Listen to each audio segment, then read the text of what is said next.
झारखंड में चल रही मेडिकल सुविधाओं की कालाबाजारी, पुलिस ने 3 लोगों को किया गिरफ्तार। स्वास्थ्य मंत्री ने कहा ऐसी हरकत करने के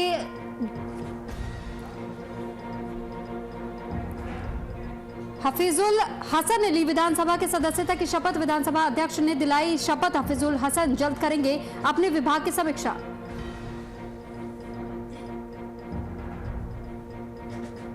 गिरिडीह में सरकार के दावों की पोल, पीने के पानी के लिए तरस रहे हैं लोग। पानी लेने के लिए लोग का नंबर लगाना।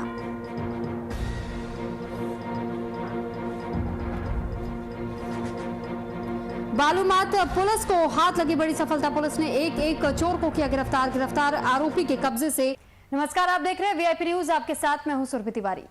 यूं तो किसी भी चुनाव के बाद राजनीतिक गतिविधियां कम हो जाती हैं, पर बीते दिन बंगाल में हुए विधानसभा चुनाव के नतीजों के बाद बंगाल के साथ साथ पूरे देश की राजनीति में उबाल आ गया। बंगाल विधानसभा चुनाव के बाद वहां हो रहे खूनी संघर्ष से पूरा देश सख्ते में है। वहीं बंगाल में हुए खूनी संघर्ष के बाद झारखंड की भी राजनीति गरमाई हुई है। 2 मई को चुनाव परिणाम आने के उपरांत बंगाल में जिस तरह से हिंसा का बर्बर नंगा नाच हुआ, पूरा राष्ट्र शर्मसार है उसको लेकर कि घरों में घुसकर बच्चों के साथ जिस तरह से उनकी हत्याएं की गई, माओं के सामने उनके बेटों की हत्या की गई, महिला कार्यकर्ताओं के साथ बलात्कार और हत्या की गई, तो ये बर्बर राजनीति का एक हिस्सा था जिसको पूरे देश ने देखा। लेकिन भारतीय जनता पार्टी तो इसके खिलाफ लड़ाई लड़ ही रही है। न सिर्फ हम लोगों ने विरोध ही किया, बल्कि प्रखर रूप से एक अभियान चलाकर इस घटना के विरोध में अपनी आवाज भी बुलंद की। देखिए, महात्मा गांधी का देश है और इसमें हिंसा की कोई जगह नहीं है। लगातार बंगाल में हिंसा की खबरें आ रही हैं, कुछ फेक वीडियोस भी आ रहे हैं, कुछ सही घटनाएं भी हैं। लेकिन जब भी कहीं हिंसा होती है तो उसकी निंदा होनी चाहिए। वो बंगाल हो, बिहार हो, झारखंड हो, हम उसकी निंदा करेंगे। ये सही है कि अभी भी कुछ नाथूराम गॉडसे के चाहने वाले लोग हैं जो हिंसा के लिए लोगों को उकसाते हैं। बावजूद आदरणीय ममता बनर्जी जी से हमारा आग्रह होगा कि वो अविलंब हिंसा पर रोक लगाएं और प्रधानमंत्री जी से आग्रह होगा कि जो केंद्र और राज्य का एक संबंध होता है उसको मधुर बनाकर। जो सोशल मीडिया में चल रही है घटना, बंगाल में जो दुष्प्रचार किया जा रहा है टीएमसी को बदनाम करने के लिए, क्योंकि देखिए इनके पास कोई मुद्दा है ही नहीं कि जहां चुनाव हारते हैं वहां दंगा कराते हैं। दिल्ली में चुनाव हारे, दंगा करवाए, यूपी चुनाव से पहले दंगा करवाए, अब यहां दंगा करवा रहे हैं। हम 2 उदाहरण आपको देंगे बंगाल के, जो आपको प्रूव कर सकते हैं कि ये कितना बड़ा साजिश है देश में जो खिलवाड़ किया जाता है। एक इंडिया टुडे का पत्रकार हैं, वो उनका नाम ओम बनर्जी है, और उनका पोस्टर को क्या किया, चिपका के सोशल मीडिया में वायरल कर दिया गया कि जो घटना घटी है ये इनको टीएमसी के कार्यकर्ता या वो लोग बोलते हैं टीएमसी के गुंडे इनको मार दिए।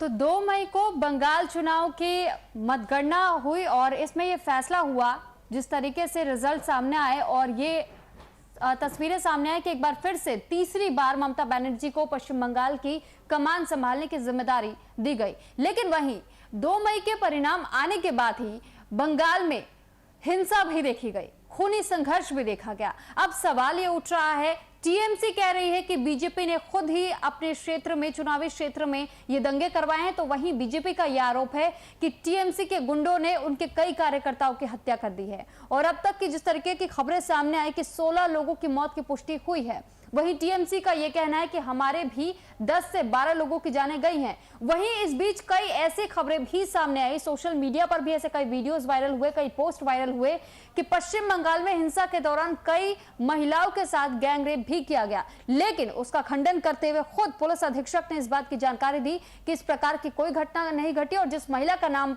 का बार बार जिक्र हो रहा था उस महिला ने भी खुद सामने आकर के सोशल मीडिया पर एक बयान जारी कर कहा कि ऐसी कोई घटना नहीं घटी है।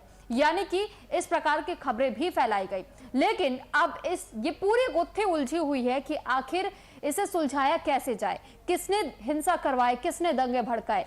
क्योंकि अब हाल फिलहाल की जब हम बात करते हैं तो ममता बनर्जी से सवाल किया गया था केंद्र सरकार की तरफ से भी, और गृह मंत्रालय की तरफ से उन्हें नोटिस जारी करके ये पूछा गया था हिंसा के पीछे के कारण और आखिर इतनी देरी क्यों हुई इस हिंसा को रोकने में फैसला लेने के लिए। तो वहीं जो पहला चिट्ठी भेजा गया था गृह मंत्रालय की तरफ से, उसका जवाब नहीं मिलने की वजह से दूसरी बार एक बार फिर पत्र भेजा गया ममता बनर्जी को। लेकिन जब दूसरी बार में भी देरी हुई पत्र का जवाब देने में, तो गृह मंत्रालय ने साफ तौर पर दूसरे चिट्ठी में ये लिख करके भेजा था कि इस बार देरी नहीं होनी चाहिए, अन्यथा हमें खुद एक्शन लिया जाना पड़ेगा। उसके बाद हमने ये भी देखा कि किस तरीके से 4 सदस्यीय टीम का गठन किया गया। 4 सदस्यीय टीम का गठन करने के बाद इस टीम को पश्चिम बंगाल रवाना किया गया।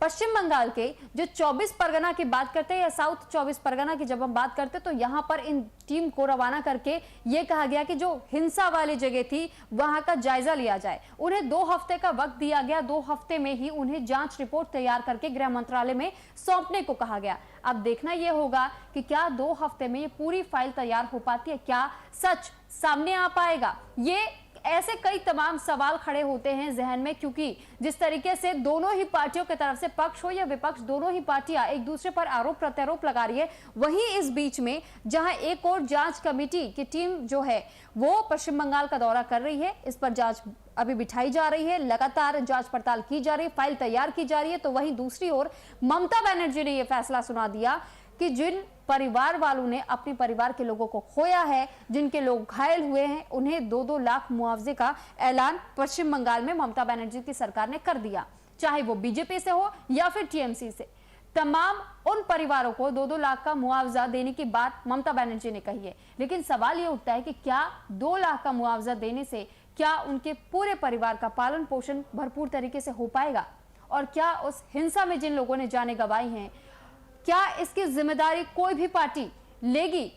और क्या अगर वाकई इस पूरे जो तथ्य सामने अब तक आ रहे हैं, जिस तरीके से दोनों ही तरफ से आरोप प्रत्यारोप का दौर जारी है, तो क्या ये राजनीति कभी रुकेगी कि इसी तरीके से पश्चिम बंगाल में हमेशा हिंसा होती रहेगी। क्योंकि टीएमसी के लोगों का तो ये भी कहना है कि देश के कई ऐसे राज्य हैं जहां से जब भी बीजेपी हारती है, बीजेपी वहां पर दंगे करवाती है। अभी आपने भी सुना कि किस तरीके से दिल्ली चुनाव की भी बात की गई और उसका जिक्र होते हुए ये कहा गया कि वहां पर भी जब बीजेपी चुनाव हारी तो दिल्ली में भी हिंसा हुआ, और वैसे ही पश्चिम बंगाल में भी ये साफ देखा गया कि जैसे ही नतीजे सामने आए, उसके बाद नतीजों के सामने आने के बाद से यहां पर हिंसा किया गया। और इसी वजह से टीएमसी का आरोप है कि बीजेपी ने इन हिंसा को आगे बढ़ाया है और खूनी संघर्ष देखने को जिस तरीके से मिला, कई लोगों की जाने गई। लेकिन राजनीति अपने चरम पर है, क्योंकि दोनों ही पार्टियों में से कोई भी अपनी गलती को स्वीकार करने को तैयार नहीं है। वहीं अब देखना यह होगा कि जो गृह मंत्रालय की तरफ से 4 सदस्यीय टीम का गठन किया गया है, इन 4 सदस्यीय टीमों का गठन करने के बाद से 2 हफ्ते का वक्त दिया गया है, क्या इस 2 हफ्ते में पूरा मामला सुलझेगा? क्या वो सही तरीके से रिपोर्ट अपनी दर्ज करा पाएंगे?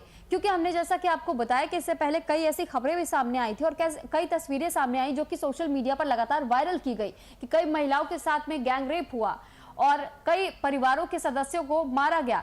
तो वहीं वो जो महिलाओं पर ये कहा जा रहा था कि उनके साथ गैंगरेप हुआ है, वो महिलाएं खुद सामने आई, उन्होंने खुद इसका खंडन किया। पुलिस अधीक्षक ने भी कहा कि इस क्षेत्र में कोई ऐसी घटना नहीं घटी है, कोई गैंगरेप नहीं हुआ है। तो अब सवाल ये उठता है कि आखिर इस तरीके की अफवाह फैलाई क्यों गई थी, आखिर आगजनी करने के पीछे क्या कारण था?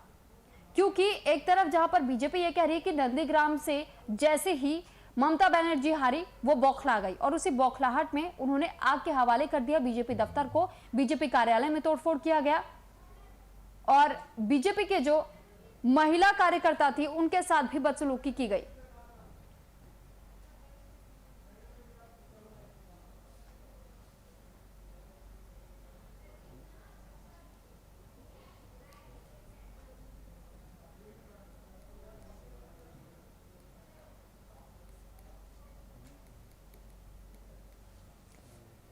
और अब इस मुद्दे पर हमारे साथ चर्चा करने के लिए प्रदीप सिन्हा प्रवक्ता हैं बीजेपी के, वो हमारे साथ लाइव जुड़ चुके हैं। सबसे पहले बहुत स्वागत है आपका प्रदीप जी वीआईपी न्यूज में। जी प्रदीप जी, क्या कहेंगे आप, क्योंकि एक और आप टीएमसी पर ये तमाम आरोप लगा रहे हैं कि उनके तरफ से हिंसा को भड़काया गया, वहीं टीएमसी ये कह रहे हैं कि हमारे भी कार्यकर्ताओं की जाने गई है और 2-2 लाख के मुआवजे का ऐलान भी ममता बनर्जी ने कर दिया है। तो ये राजनीति आखिर किसके तरफ से की जा रही है, आप इस पर क्या कहेंगे?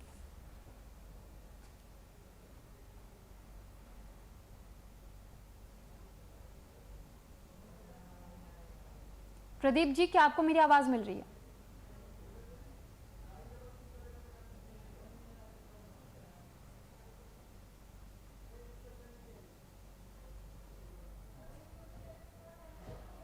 प्रदीप जी, क्या अब तक मेरी आवाज पहुंच पा रही है? लगता है हमारा संपर्क प्रदीप सिन्हा जी से टूट गया। उनसे जल्द संपर्क साधने की कोशिश करेंगे। लेकिन आज का जो मुद्दा हमने उठाया है, दरअसल ये बंगाल चुनाव से जुड़ा हुआ मुद्दा है कि किस तरीके से चुनाव के परिणाम सामने आते ही 2 मई के बाद खूनी संघर्ष बंगाल में देखने को मिला, जिसके बाद से वो तस्वीरें भी हमने देखी कि झारखंड में भी अब राजनीति गर्माती हुई नजर आ रही है। क्योंकि पश्चिम बंगाल में तो यह खूनी संघर्ष हुआ ही, लेकिन इससे जो तमाम देश के जो तमाम राज्य है वहां पर अब बीजेपी कार्यकर्ताओं का गुस्सा देखने को मिल रहा है। दरअसल बीजेपी के जो तमाम कार्यकर्ता है वो सोशल मीडिया पर अपनी भड़ास निकाल रहे हैं, वो ऑनलाइन माध्यम का इस्तेमाल कर रहे हैं और वो बार बार ये कह रहे हैं कि जल्द से जल्द इस पूरे मामले पर जांच कमेटी की जांच बिठाई जानी चाहिए और जल्द से जल्द इस मामले का खुलासा होने चाहिए। तो कई ऐसे कार्यकर्ता भी बीजेपी की तरफ से रहे जिन्होंने इस पूरे खूनी संघर्ष की निंदा की है।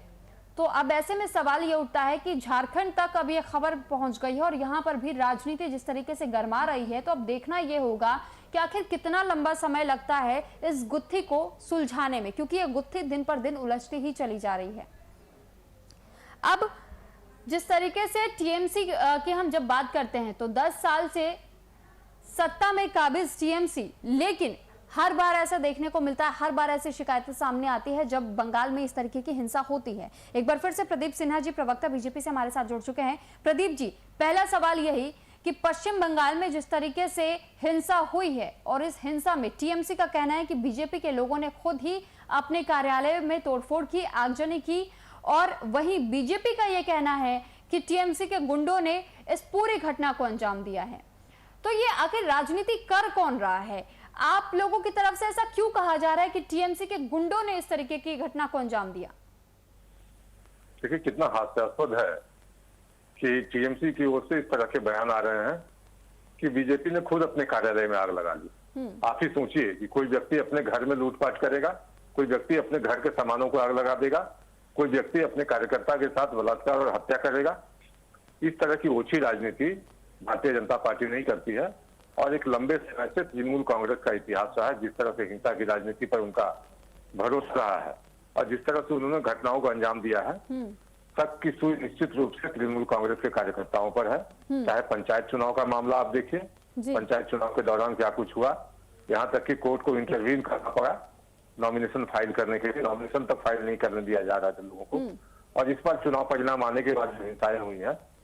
राज्यपाल महोदय को भी शपथ ग्रहण के दौरान मुख्यमंत्री को राजधर्म का पाठ पढ़ाना पड़ा। तो प्रदीप तो ये बेशर्मी है जी। टीएमसी तो ये शुरुआत से आरोप लगा रही है कि जब भी किसी भी राज्य में अगर बीजेपी चुनाव हारती है तो इसी प्रकार की हिंसा आपको देखने को मिलती है, और इसी का जिक्र करते हुए उन्होंने दिल्ली चुनाव का भी जिक्र कर दिया। तो इस पर क्या कहेंगे? दिल्ली में कहा कौन सी हिंसा हुई थी? दिल्ली में हमने किन कार्यकर्ताओं की जान ली? जी, यानी आपका ये कहना है कि जिस तरीके के आरोप टीएमसी ने बीजेपी पर लगाए हैं कि चुनाव हारने के बाद से बौखलाहट में आकर के बीजेपी खुद हिंसा भड़काती है, इसमें आप ये कह रहे हैं कि इसका कोई आधार नहीं है। हम तो केरल में भी हारे, तमिलनाडु में भी हारे, तो वहां तो कोई हिंसा नहीं हुई। तो निश्चित रूप से जिसके गिरदान में खुद शक की संदेह हो वो इस तरह की ही बात करेगा अपने बचाव में। उनके कार्यकर्ताओं ने जिस तरह से लूटपाट किया, आगजनी की, ये सारा कुछ वीडियो फुटेज है मीडिया के पास और उसको वो नकार नहीं सकती हैं। और निश्चित रूप से जांच भी होनी चाहिए इन घटनाओं की, उसके पीछे कौन लोग हैं। आज भी मैं कह रहा हूँ कि कौन लोग हैं इसकी तृणमूल जांच करवाए, क्योंकि तृणमूल अगर इनकार करती है तो निश्चित रूप से आप कह सकते हैं कि जांच निष्पक्ष नहीं हो सकता। इसलिए सेंट्रल एजेंसी। तो तो प्रदीप जी, सेंट्रल एजेंसीज को भेजा तो गया है, 4 सदस्यीय टीम का गठन करके पश्चिम बंगाल के दौरे पर भेजा तो गया, 2 हफ्ते का वक्त भी है उनके पास रिपोर्ट तैयार करने के लिए। लेकिन वही एक और चीज मैं आपसे पूछना चाहूंगी, ये खबर फैलाई गई थी कि वहां पर गैंगरेप की घटना हुई है, लेकिन जिन महिलाओं का नाम सामने आया था, जब उन महिलाओं से पूछा गया, यहां तक कि पुलिस अधीक्षक ने खुद ही इस बात का खंडन कर दिया कि इस क्षेत्र में किसी प्रकार के कोई गैंगरेप नहीं हुए हैं। वहां की पुलिस पर कैसे भरोसा किया जा सकता है कि जहां का पुलिस कमिश्नर ये बोलता हो घटना वाली रात के अगले दिन कि इस तरह की कोई घटना हुई ही नहीं। महिला भी झूठ बोल रही है प्रदीप जी, तो उस महिला को सामने लाया जाना चाहिए। और देखिए, तृणमूल कांग्रेस ने जिस तरह के हालात पैदा कर दिए हैं, जब लोग डर से बूथ पर वोट देने नहीं जाते थे, नॉमिनेशन तक करने नहीं दिया जाता था, और जिसने भी हिम्मत की उसको पेड़ों पर टांग दिया गया, उसकी हत्या की गई, तो आप समझ सकते हैं कि माहौल इतना कंड्यूसिव नहीं है कि लोग बाग निकलकर तृणमूल के खिलाफ नहीं। तो गवाही आपका ये कहना है कि महिला भी झूठ बोल रही। ठीक है, राजेश पांडे जी टीएमसी से प्रवक्ता भी हमारे साथ जुड़ चुके हैं, बहुत स्वागत आपका वीआईपी न्यूज में। 1 मिनट में आपके पास लौटूंगी प्रदीप जी, आपके पास लौटूंगी। एक सवाल मैं जरा राजेश जी से भी जान लूं, पूछ लूं। राजेश जी, प्रदीप सिन्हा जी प्रवक्ता बीजेपी के हमारे साथ जुड़े हुए हैं, उनका ये कहना है कि जिस तरीके से आरोप प्रत्यारोप का दौर जारी है, क्योंकि ये देखा जा रहा है कि टीएमसी बीजेपी पर आरोप लगा रही है, बीजेपी टीएमसी पर आरोप लगा रही है, और अब ये जो राजनीतिक गर्मी है वो झारखंड तक भी पहुंच गई है। सोशल मीडिया प्लेटफॉर्म्स का इस्तेमाल किया जा रहा है इसका विरोध करने के लिए, निंदा करने के लिए। क्या कहेंगे, क्या वाकई टीएमसी के कार्यकर्ताओं ने इस तरीके की घटना को अंजाम दिया है? बीजेपी खुले में ये कह रही है, जाने टीएमसी के कार्यकर्ताओं की भी गई है, दोनों तरफ से जाने गई हैं, किसके तरफ से हाथ ज्यादा था? पहला बात तो ये समझ लीजिए, जो घटना घटी है वो कोई कहीं हो उसका हम पहले निंदा करते हैं। ऐसा घटना कहीं नहीं घटना चाहिए, पूरे देश में नहीं घटना चाहिए, बंगाल क्या यूपी में नहीं घटना चाहिए, मध्य प्रदेश में भी नहीं घटना चाहिए, और न दिल्ली में घटना चाहिए। पहले एक बात उनसे पूछिए कि कभी आप बंगाल की अस्मिता पर जब बात उठाते हैं, उनको पूछिए कि 2014 से पहले कभी सुने हैं कि दंगा हुआ है? कभी भी सुनिए, पूछिए उनसे, वहां का जो संस्कृति रहा है कभी सुने हैं कि वहां दंगा हुआ करता था? जब से बीजेपी गई है सिर्फ धर्म की राजनीति करती है। और आप आज जो ये सोशल मीडिया में प्रचार कर रहे हैं, आपको प्रूफ के साथ हम दे सकते हैं। ओबरो बनर्जी हैं, आज तक में काम करते हैं, उनका फोटो लगा के पोस्ट पे वायरल किया गया कि इनको मार दिया गया है। ये आज तक के टीवी में डिबेट हुआ है, इस पे खंडन किए आके। जो महिला के बारे में आप लोग बात कर रहे हैं, वहां का एसपी का प्रेस कॉन्फ्रेंस है। एसपी और डीजीपी किसी का नहीं होते हैं, और जिस समय का ये घटना है उस समय इलेक्शन कमीशन के पास सब पावर था, ना कि ममता बनर्जी जी के पास। शपथ ग्रहण होने से पहले तक एक नोटिस भेज दिया जाता, केंद्र सरकार भेजती है। ये दोहरा चरित्र क्यों? जब आप चुनाव हार गए हैं तो एक्सेप्ट करने के जवाब आप दंगा करवा रहे हैं वहां बैठ के। ये कहां का राजनीति है? दिल्ली में चुनाव हारे, वहां दंगा करवाएं, यूपी में भी आप दंगा करवाएं, गुजरात में दंगा करवाएं, सब जगह पे का यही काम है। विकास की बात करने के लिए बोलिए तो पीछे हट जाएंगे। ठीक है राजेश जी, आपने सवाल उठाए हैं तो प्रदीप जी से इस सवाल का जवाब भी ले लेते हैं। प्रदीप जी, सुना आपने, आरोप अब भी आप पर लग रहे हैं, क्या कहेंगे आप इन आरोपों पर? नहीं, मैं तो समझ रहा हूँ कि इतनी मूर्खतापूर्ण जवाब की मुझे अपेक्षा नहीं थी। ये दिल्ली दंगों की बात कर रहे हैं जी। दिल्ली दंगे के चुनाव से क्या लेना देना है? वो तो सबको पता है कि सीए के प्रोटेस्ट में जो लोग थे उसके बाद दंगा चालू हो गया, दिल्ली में दंगे किए। ये ताहिर हुसैन किसका था? आपकी पार्टी के थे, हमारी पार्टी के कोई लोग सामने नहीं आए थे। और एक बात आपको बता दूं, रोड पे चल के राजेश जी आपके बीच में मैंने नहीं टोका ना, राजेश जी आपके बीच में मैंने टोका टोकी नहीं की, आपको सुना दे, सुन लीजिए।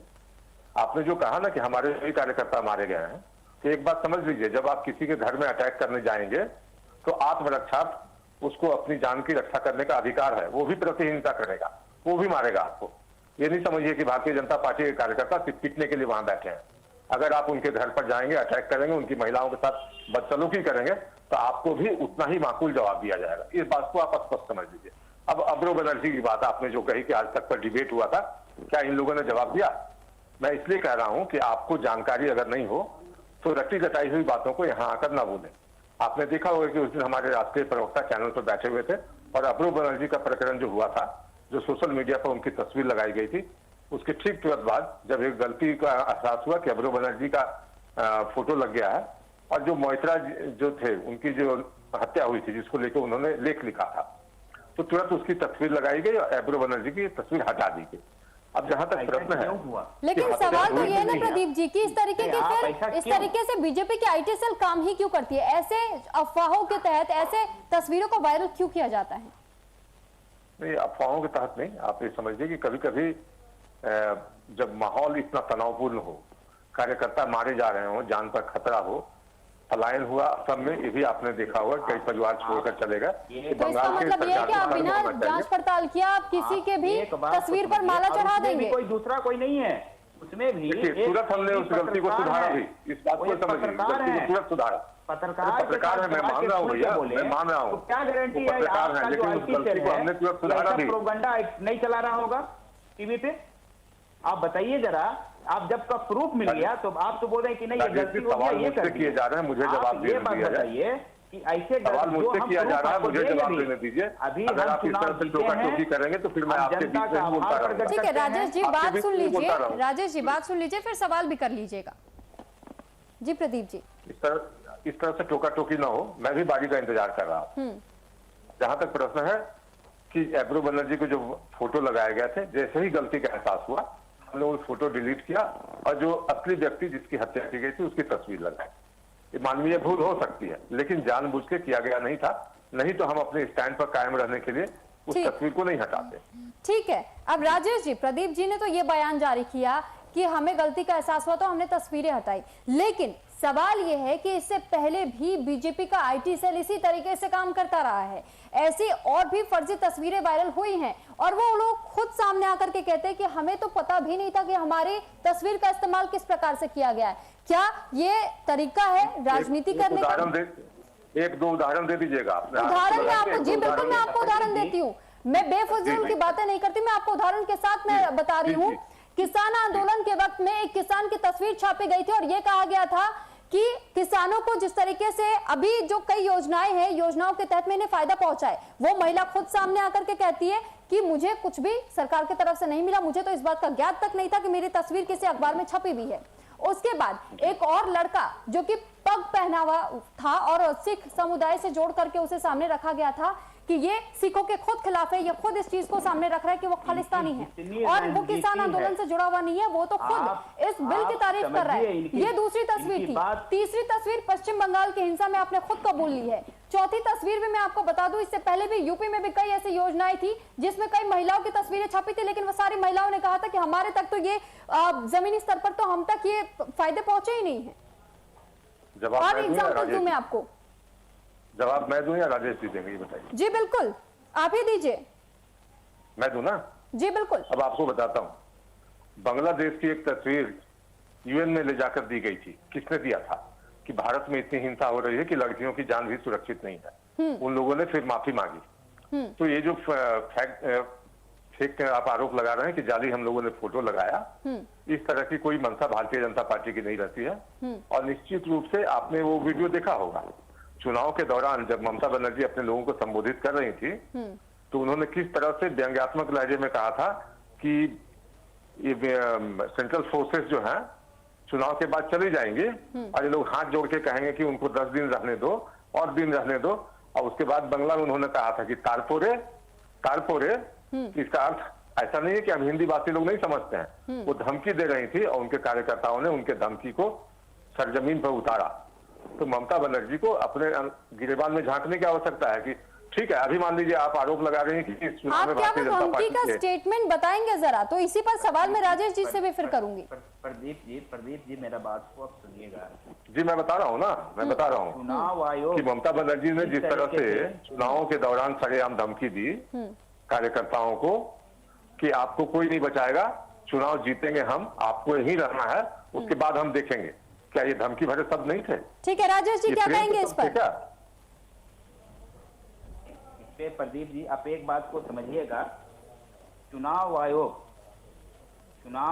यदि निष्पक्ष करवाता तो आज हम 214 216 नहीं 250-40 सीट जीते। आपको पता नहीं है पिछले 2 महीने ममता बनर्जी अपनी सीट नहीं बचा सकी भाई, क्यों आरोप लगा रहे हो चुनाव आयोग पर? ममता बनर्जी अपनी सीट नहीं बचा सकी। आप बात को समझिएगा, गई आप चुनाव हार गई नहीं, अभी बोलेंगे ना, उसका लिखित प्रमाण है।